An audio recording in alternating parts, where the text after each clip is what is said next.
ಅದು 18 ವರ್ಷಗಳ ದ್ವೇಷ. ತಂದೆಯ ಕೊಲೆಯ ಪ್ರತೀಕಾರಕ್ಕೆ ಅಲ್ಲೊಬ್ಬ ನಿರ್ಧರಿಸಿಬಿಟ್ಟಿದ್ದ. ನೆಲಮಂಗಲ ರಕ್ತ ಚರಿತ್ರೆ ಪಾರ್ಟ್ 2ಗೆ ಸ್ಕ್ರೀನ್ ಪ್ಲೇ ಕೂಡ ರೆಡಿಯಾಗಿತ್ತು. ಆದರೆ ನೆತ್ತರು ಹರಿಯುವ ಮುನ್ನವೇ ಸಿಸಿಬಿ ಪೊಲೀಸರು ಕೊಲೆಗೆ ಸ್ಕೆಚ್ ಹಾಕಿದವರನ್ನ ಲಾಕ್ ಮಾಡಿ ಜೈಲಿಗಟ್ಟಿದ್ದಾರೆ. ತಂದೆ ಕೊಲೆಯ ಸೇಡಿಗೆ ಮಗನಿಂದಲೇ ಸ್ಕೆಚ್. ನೆತ್ತರು ಹರಿಸಲು ಮಗ ಹಾಕಿದ್ದ ಸಖತ್ ಪ್ಲಾನ್.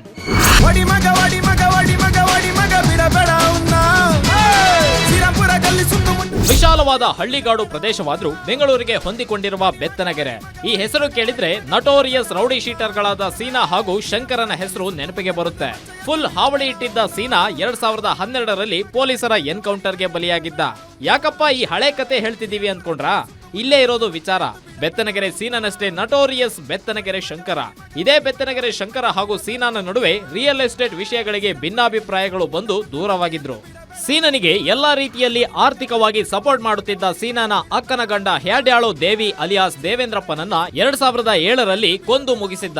ಅಂದಿನಿಂದ ಇಲ್ಲಿಯವರೆಗೂ ದೇವೇಂದ್ರಪ್ಪನ ಹತ್ಯೆಗೆ ಪ್ರತೀಕಾರಕ್ಕಾಗಿ ಕಾಯುತ್ತಿದ್ದ ದೇವಿ ಅವರ ಮಗ ಕಿರಣ್ ಅಂಡ್ ಗ್ಯಾಂಗ್ ಶಂಕರನ ಕೊಲೆಗೆ ಸ್ಕೆಚ್ ಹಾಕಿದ್ರು. ಕಾರಣ ಇಷ್ಟೇ, ನೆಲಮಂಗಲ ಶಾಂತಿಯುತವಾದಂಥ ಪ್ರದೇಶ. ನಮ್ಮ ನೆಲಮಂಗಲ ಬೆಂಗಳೂರು ನಗರಕ್ಕೆ ಕೂಗಾಳದಲ್ಲಿರ್ತಕ್ಕಂಥ ಪ್ರದೇಶ.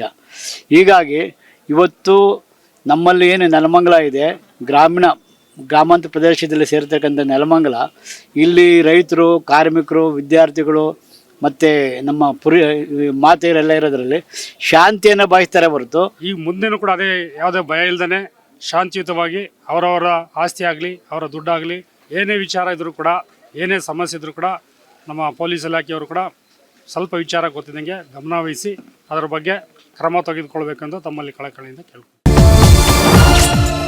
ಕೊಲೆಯ ನಂತರ ಬರುವ ಖರ್ಚಿಗೆ ರೆಡಿಯಾಗಿದ್ದ ದುಡ್ಡು ಎಷ್ಟು?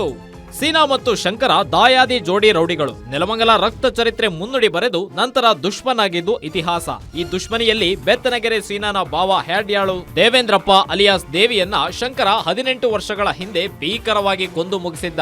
ಅಂದಿನಿಂದ ಕೊಲೆಯ ಸೇಡಿಗಾಗಿ ದೇವಿಯ 3ನೆಯ ಪುತ್ರ ನೆಲಮಂಗಲ ಕಾಂಗ್ರೆಸ್ ಮುಖಂಡ ಕಿರಣ್ ಸ್ಕೆಚ್ ಹಾಕಿದ್ದ. ಅದಕ್ಕಾಗಿ ನಾಗೇನಹಳ್ಳಿ ಜಮೀನಿನಲ್ಲಿ ಬಂದ ಹಣವನ್ನ ಈ ಕೊಲೆಯ ನಂತರ ಬರುವ ಖರ್ಚಿಗೆ ರೆಡಿ ಮಾಡ್ಕೊಂಡಿದ್ರಂತೆ. 3 ಬಾರಿ ಕೊಲೆಯಿಂದ ಮಿಸ್ ಆಗಿದ್ದ ಶಂಕರ. ಮುಹೂರ್ತ ಇಟ್ಟವರು ಲಾಕ್ ಆಗಿದ್ದೇ ಭಯಂಕರ. ಇನ್ನು ತ್ಯಾಮಗೊಂಡ್ಲು ರೌಡಿ ಶೀಟರ್ಗಳಾದ ಶರತ್, ರಾಜೇಶ್ ಹಾಗೂ Tavarekere rowdy sheeter Bharath alias ಕಾಗೆ ಭರತ್ ಹಾಗೂ ಆಕಾಶ್ ಮತ್ತು ಅಭಿಲಾಷ್ ಸೇರಿ ಕೆಲವರ ಗುಂಪು ಕಟ್ಟಿಕೊಂಡು ಶಂಕರನ ಕೊಲೆಗೆ ಸ್ಕೆಚ್ ಹಾಕಿದ್ದಂತೆ ಕಿರಣ. ಬೆತ್ತನಗೆರೆ ಶಂಕರ ವಾಸವಿರುವ ಜಾಲಹಳ್ಳಿ ಅಪಾರ್ಟ್ಮೆಂಟ್, ಶಂಕರ ಓಡಾಡೋ ಸುಂಕದಗಟ್ಟೆ, ಮಾಗಡಿ ರಸ್ತೆ ಹಾಗೂ ನೆಲಮಂಗಲ ಭಾಗದಲ್ಲಿ ಶಂಕರನ ಕೊಲೆಗೆ 3-4 ಬಾರಿ ಪ್ರಯತ್ನ ಪಟ್ಟಿದ್ರಂತೆ. ಆದ್ರೆ 3-4 ಬಾರಿ ಕೂಡ ಶಂಕರ ಮಿಸ್ ಆಗಿದ್ದಾನೆ. ಮತ್ತೆ ಶಂಕರನಿಗೆ ಮುಹೂರ್ತ ಫಿಕ್ಸ್ ಮಾಡಿದ ಬಗ್ಗೆ ಸಿಸಿಬಿ ಪೊಲೀಸರಿಗೆ ಮಾಹಿತಿ ಸಿಕ್ಕಿದೆ. ಹೀಗಾಗಿ ಕಾರ್ಯಾಚರಣೆ ನಡೆಸಿ ಶರತ್, ರಾಜೇಶ್, ಕಾಗೆ ಭರತ್, ಅಭಿಲಾಷ್ ಮತ್ತು ಆಕಾಶ್ನ ಸಿಸಿಬಿ ಪೊಲೀಸರು ಅರೆಸ್ಟ್ ಮಾಡಿದ್ದಾರೆ. 5 ಜನ ರೌಡೀಸ್, ಶರತ್, ರಾಜೇಶ್, ಭರತ್ ಮತ್ತು ಆಕಾಶ್ ಅಂಡ್ ಅಭಿಲಾಷ್. ಇನ್ನು ಕೆಲವರು ಅವರು ಅಬ್ಸ್ಕಾಂಡಿಂಗ್ ಇದ್ದಾರೆ, ಅವ್ರ ಬಗ್ಗೆ ಇದು ಆಗಿದೆ.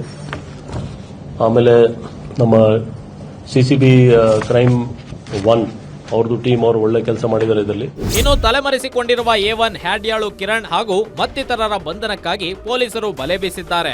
ಅದೇನೇ ಇರಲಿ, ಸಿಸಿಬಿ ಪೊಲೀಸರು ಈ ಮಾಹಿತಿಯನ್ನ ಪತ್ತೆ ಮಾಡದೇ ಇದ್ದಿದ್ರೆ ನೆಲಮಂಗಲ ರಕ್ತ ಚರಿತ್ರೆ ಪಾರ್ಟ್ 2 ಓಪನ್ ಆಗೋ ಎಲ್ಲಾ ಸಾಧ್ಯತೆ ಹೆಚ್ಚಾಗಿತ್ತು.